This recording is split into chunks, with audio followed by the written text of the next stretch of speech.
just makes me so happy to make that difference. Spring break for U of I is almost here, and some students are taking a break from the books to make a difference. And are the Illini playing in the NCAA tournament? We will have instant reaction live on campus from our very own Steve Breitweiser. Plus, dozens celebrated the renovation of Champaign's oldest theater. We'll take you inside. ABC News Channel First News at 5:30 starts now.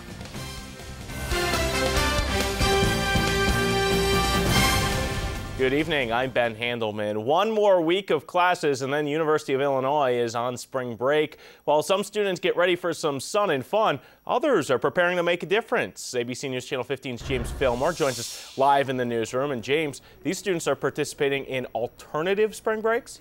Well, that's right, Ben. There are over 175 U of I students taking part in 14 different domestic mission trips. Some will be helping the homeless in Kansas and Texas, while others will raise awareness for animal rights in Florida and Texas. But wherever they are, they will spend their week off volunteering. ASB is awesome! ASB, or Alternative Spring Break, is an opportunity for students at U of I to spend their spring break vacation giving back to communities in need. This is my passion, this is my life, this is where I want to go. Grace Kyung is a junior at U of I and will spend her spring break with 13 other students working with an HIV/AIDS awareness center in Los Angeles. I just love it. Like, I hunger to help people out, like, quite literally. Like, going there is just, I found what I want to do with my life. Students say they're happy to trade in their beach towel for a rewarding experience. Like, it's brought me more joy than like going to beach and like swimming, because like I get to see like me like changing lives. You get something out of ASB trips that you could never get out of a classroom or out of, you know, like a fun vacation. This spring break will be Becky Long's 6th trip, and this time she'll be helping improve the environment in California through coastal preservation and fighting invasive species. When I'm on an ASB trip, I wake up every day and I feel like I'm really going to make a difference this day, or I'm really going to learn something that I wouldn't have learned otherwise.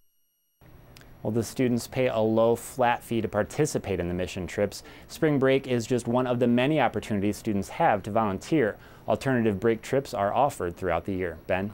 What a cool way to spend spring break. Thanks for that live report, James. Each of the 14 groups raise at least $200 throughout the year and donate the money to prospective organizations they work with during spring break vacations. Illinois' controversial smoking ban could see some changes under proposed legislation in the Illinois General Assembly. HB 1310, introduced by Representative Anthony DeLuca, would allow counties to issue smoking licenses to certain establishments, including bars, adult entertainment venues, private clubs, and gambling facilities. Certain conventions would also be able to obtain exemptions if the purpose of the event involves displaying or selling tobacco and smoking accessories. Advocates of the bill have touted it as a potential source of revenue. The American Lung Association is referring to it as a license to kill. Any possible revenue that's brought in from the sale of a smoking license, or from any possible revenue that might come in from allowing smoking again, would by far be exceeded by increased health care costs. Well, the bill passed through the House Executive Committee last week and now awaits a vote on the floor. General Assembly will be back in session this week, but there's no guarantee that the bill will be called for a vote. A moral battle is brewing between Amish Central Illinois gun owners and the Illinois State Police. The question: should the Amish be required to have their pictures on gun ID cards? Having pictures on the ID card goes against Amish religious beliefs. In the past, Illinois Amish have been able to forego that requirement. However, outgoing Illinois State Police Director Jonathan Munkin recently decided to change that policy. Last week, Central Illinois Amish met with state lawmakers and law enforcement agents hoping to stop the changes. All right, we want to know what you think. That brings us to today's Facebook question. Do you think the Illinois Amish should be required to have their picture on FOID cards? Just let us know. WISD 15 on Facebook. A Republican state representative has introduced a bill that would bring an Arizona-style immigration law right here to Illinois.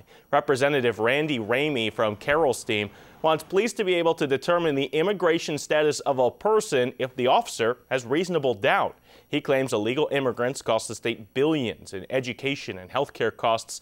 However, it will be an uphill battle for this to become law. Illinois has some of the most immigrant-friendly laws nationwide. Illinois could be adding hundreds of new sites to its inventory of natural areas. This after a huge study. Researchers spent the past 3 years evaluating nearly 4,000 sites of wetlands, prairie, and woodlands. They want about 200 of them to be added to the natural areas inventory. Property on that list still looks much as it did when Illinois was first settled. The move could help protect the areas that contain endangered habitats. We are lucky we have Doug Quick in on the weekend. Hello, Doug. In for Brittany Sager here this evening. Sullivan Park Hill Tower Cam looking out over the Twin Cities, seeing a little bit of a haze. We've seen the underside of a lot of clouds through the course of the day today, and we've seen temperatures less than desirable as well. ESP Live not seeing any precipitation across east central Illinois at the current time, although we had a few drops of moisture on the tower cam a little earlier this afternoon. There may have been some light sprinkles that may not have even hit the ground. 36 degrees, the current temperature at Willard Airport, winds out of the north at around 12. Meanwhile, in Danville at the Vermilion Regional Airport, 39 degrees there with a 6-mile-an-hour breeze.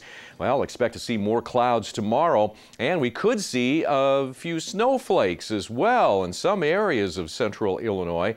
Elsewhere, though, we're going to see a chance of rain begin to move into the area tomorrow night. But there is some good news in the forecast. We'll tell you about it. It's coming up in just a few minutes. Ben, back to you. Look forward to it. We'll see you soon. Thanks, Doug. A 90-year-old powerhouse of entertainment in Champaign has gotten a facelift, and today the public got to experience it. The Virginia Theater held its first open house this afternoon since a major renovation project. ABC News Channel 15's Liz Loheis was there. She joins us live from the studio with more. Liz. Well, Ben, people started pouring into the open house at 2 on the dot when it started to celebrate the makeover of their favorite theater. This theater has been open since New Year's Eve for shows, but today was the first time people could go on a guided tour and ask questions about what's new. Now, the biggest renovation was the marquee, restored to its original 1921 Renaissance design. There's also a new box office, new concession stand, new paint, and new carpeting. Patrons of the theater say they were thrilled to take part in the celebration today. It's one of the old movie palaces, and it looks like one, it really does. And so I'm delighted that they've already done as much as they have to restore it to its famous former glory.